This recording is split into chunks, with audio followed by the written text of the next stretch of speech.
What's up guys, and welcome back to the channel. In today's video I have the keys to a very special car, the Ferrari Challenge Stradale. This is pretty much a street legal race car based off of the 360 Modena, which is a really cool car. I've been around the 430s quite a bit. I used to work at a dealership where we had quite a few of them. The 360 was the one before it, so a little bit older school one, but the Challenge Stradale is basically the full-on lightweight track focused version, kind of like the modern cars. You'll see the 488 Pista or the 458 Speciale. So this one right here is pretty much a track car, and there are a lot of cool things you're going to notice about it. There is some frost on the front end because it is freezing out there today, but we do get a set of carbon ceramic rotors. Then we have carbon fiber along the mirrors. Of course, you can see the rear. Then in the back of the car, you can see how it says Challenge Stradale on it. And then if we go to the interior, this is where you get some track stuff. So the entire door panel is made of carbon fiber. So nice the way it looks. You just have an aluminum grab handle and a release handle, aluminum and carbon fiber down here, and then there is just metal. There's pretty much nothing luxurious about this car whatsoever. We have carbon fiber manual bucket seats that have your recline in the back, which is a dial, and then we have alcantara for the entire dashboard, the 6-speed automated manual transmission, more carbon in the center. And then you can even see how the interior of this is super stripped out. You can see the welds on the aluminum and everything. So nothing about this is a luxury car. This is a full-on track car. If we pop the engine compartment, you can see the V8. We have over 400 horsepower in this car. Beautiful Ferrari red on the top, all carbon fiber. So super nice how this is a stripped out lightweight version of the 360. So with all that said, let's hop in this car and see what it's like driving a Challenge Stradale. All right, firing it up. So we have the transmission just there, first gear. Already in this car, you can hear everything. You can hear the tires turning up stones and things into the wheel wells because there is nothing. Hopefully, or you probably can hear that. It's a pretty loud car to be in. We have the single clutch gearbox, old school transmission, and it really does feel like a manual transmission the way everything works. You'd have to kind of let the clutch engage a little bit.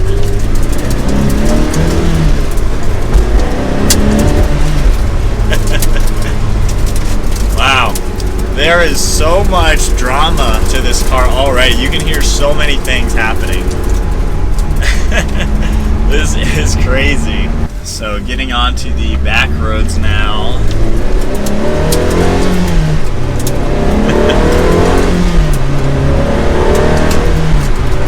Man, the transmission is so old school the way it shifts and everything. Like, it's literally slower than a stick shift would be the way it shifts. I drove the 430s quite a lot. I'd say they shift maybe a little bit quicker.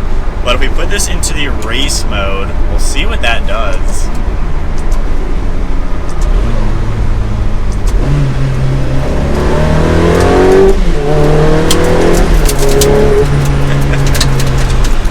I'm sure that does sharpen up these shifts a little bit. Wow, the handling though is insane. Being a lighter weight car, more track focused than the standard car, the handling already feels just so pinpointy, especially with the engine in the back and how short the front end is.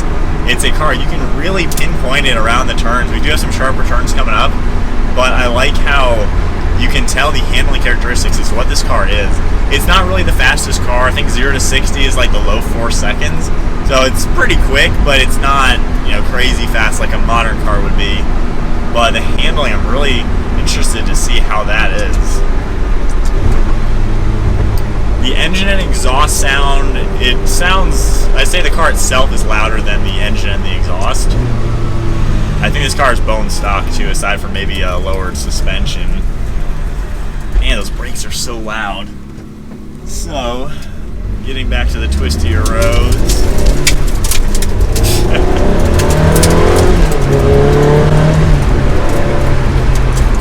I do miss driving these old school cars. I always like driving the 430s, and I really like how old school and driver focused they feel.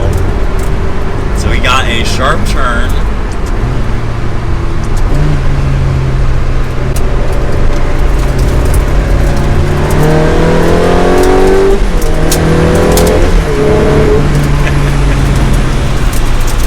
Yeah, that's where this car shines, man. When you take the turns with it, it is just a breeze to drive.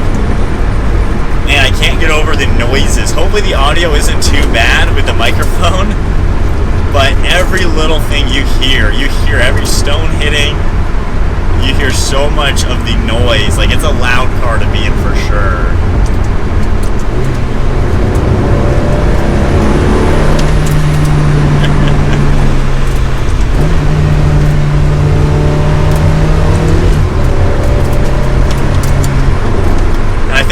Up in the revs you get, it seems to shift a little bit quicker and a little bit smoother. Not really so much about creature comforts in this car. You do get some storage in the door and a little bit of piece right here for storage, and that's about it.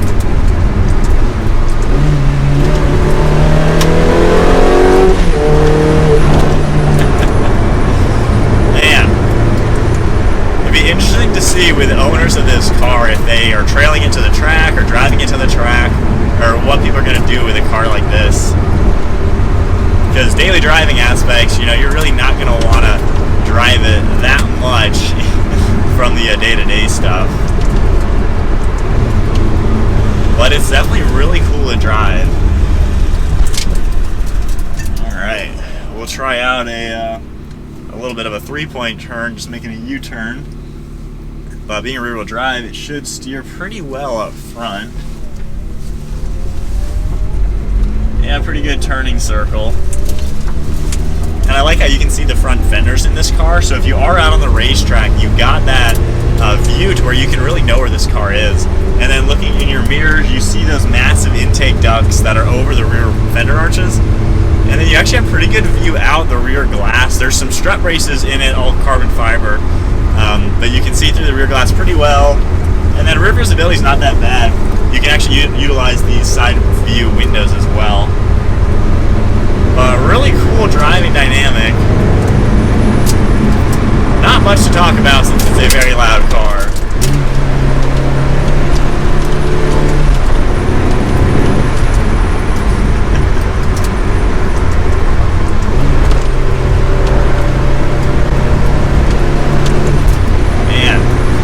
Suspension also, you feel every single bump. I mean, there is no refinements. It is all about as stripped down as you can get and just have fun driving on the racetrack or the mountain roads. You do hear some wind noise, I would say.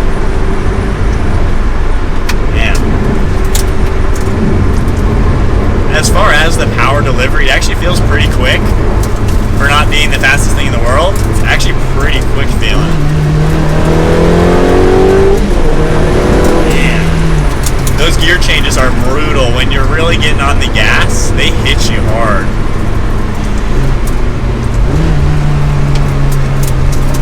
Man, it steers so well. Oh man, comment below, would you buy the Challenge Stradale? You get all the track-focused aspects to your Ferrari. And this is a wild car to be in, especially on public roads. The fact that this is a street-legal car, it's crazy how back in the early 2000s, this is what they did with these track-focused versions. Because now we're so used to the modern cars, and then when they're all track-focused, they still have a ton of creature comforts to make them very livable. This car was before the time of doing all that.